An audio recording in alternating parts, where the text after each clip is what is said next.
Hello, this is Dr. Kurt Sander, and welcome back to Music Theory Simplified. Today's lesson is the second part of our study on species counterpoint. So if you haven't watched the first video, please watch that first, where we talk about composing cantus firmus melodies and writing in first species counterpoint. This is important because all of the rules we've learned for first species counterpoint apply to the upper level species, including second species. Today's lesson is focused primarily on second species counterpoint, writing in second species. So let's get right to it. Second species is the species level that introduces the student to the concept of dissonance. Dissonance is a form of instability in music, and when we hear it, we want it to lead to consonance or stability. There are 7 basic rules for second species counterpoint. The first and most important is that for every note that you're given in the cantus firmus, you're going to write 2 notes. The first, a stressed note, and the second, an unstressed note. Some people refer to these as strong and weak beats, but we'll use stressed and unstressed. The second rule says that all stressed notes, or first notes, must create consonances with the cantus firmus above or below. Just a reminder from our first video, our consonant intervals include all perfect intervals like the unison, octave, and fifth, and then imperfect intervals of the third or sixth. These can be major or minor. The third rule is that unstressed or second notes may be consonant or dissonant. Like here, we have a consonant note as the second note, or dissonant.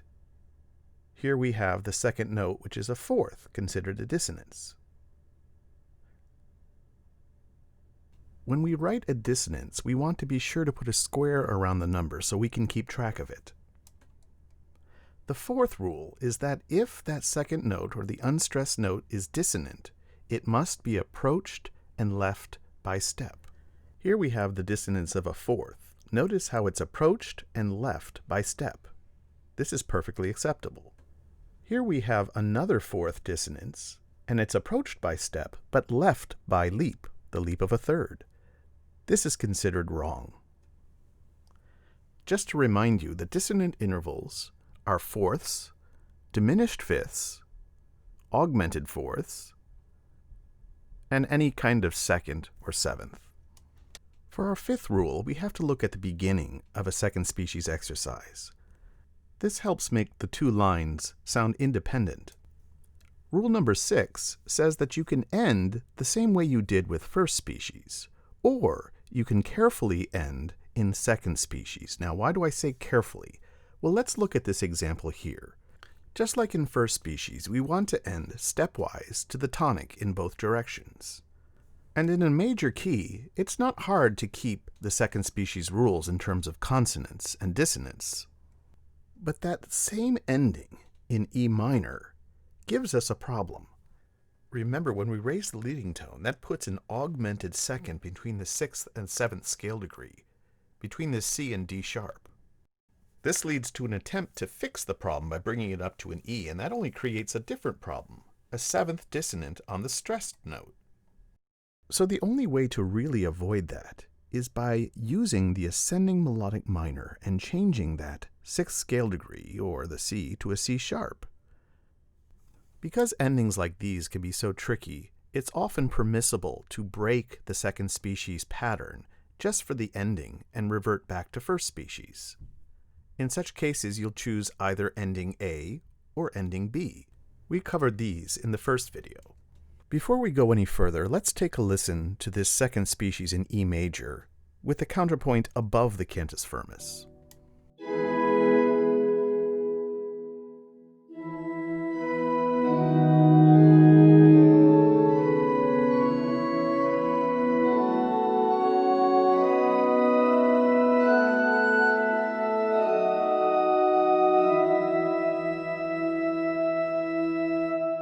So it's definitely a first species ending. And the dissonants that we've used, although not many, have a great impact on the overall sound because they're approached and left by step. Take special notice of the counterpoint that we've written and how the melodic contour, its shape, has a beautiful arch and arrives to a focal point before the final cadence. This is all very good. Well, we only have one more rule left for second species, but this one's a bit tricky. Rule number 7 is to avoid consecutive parallel octaves and fifths. Well, we know what parallel fifths and octaves are from the first video, but what are consecutive parallel octaves and fifths? Remember, counterpoint is all about the intersection of notes. If we have a stressed perfect fifth here and a stressed perfect fifth there, the tendency is to hear them much in the way we hear parallel fifths. The same thing can be said for octaves. If we have a stressed octave here and a stressed octave here, even though we're approaching them in contrary motion, one tends to hear them as parallel octaves with a note in between. This is considered poor writing. Well, there are your 7 rules, but before we leave, I want to play an example of a second species that is written below the cantus firmus, so you get an idea of what that sounds like.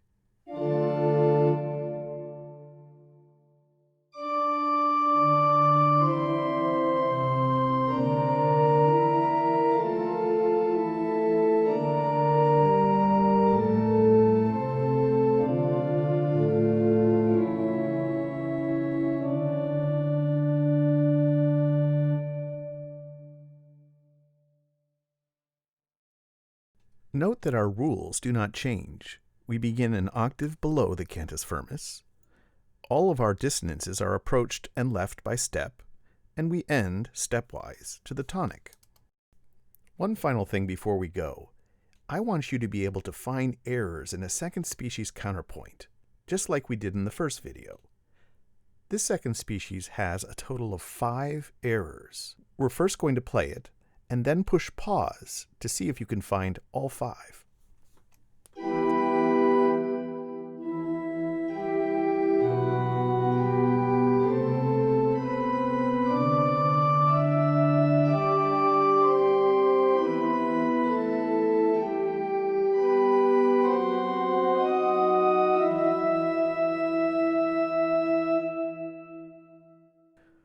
Okay, push pause until you find all 5 errors, then push play again, and I'll show you where they are.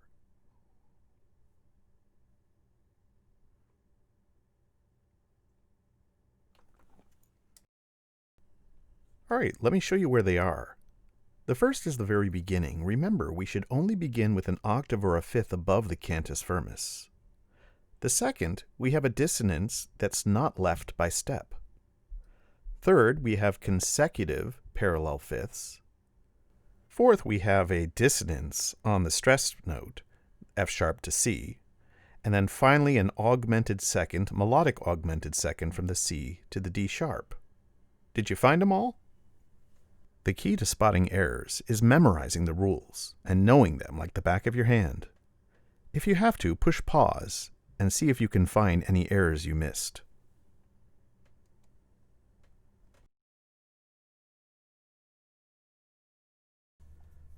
So you can see that second species and the principles behind second species are really important. Later on, you'll see that these dissonances in 4-part writing get labels like passing tone and neighbor tone and such. Right now, we're just referring to them as dissonances, which we approach and leave by step.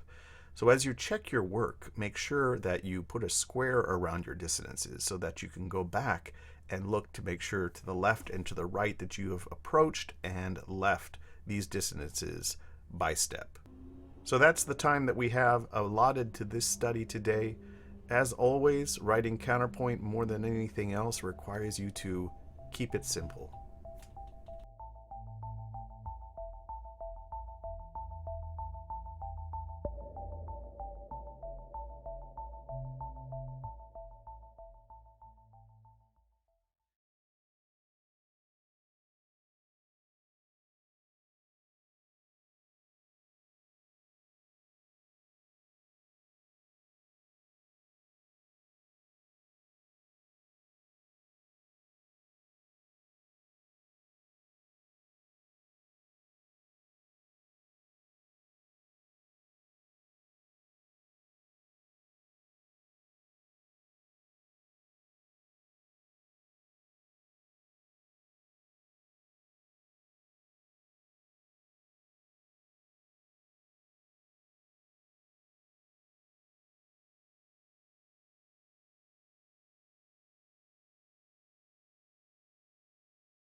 And as always with these videos, the end comes way too soon. But don't worry, there are other videos where we start to look at second species counterpoint as well. For now, this is Dr. Sandra reminding you, as always, especially in counterpoint, keep it simple. Take care.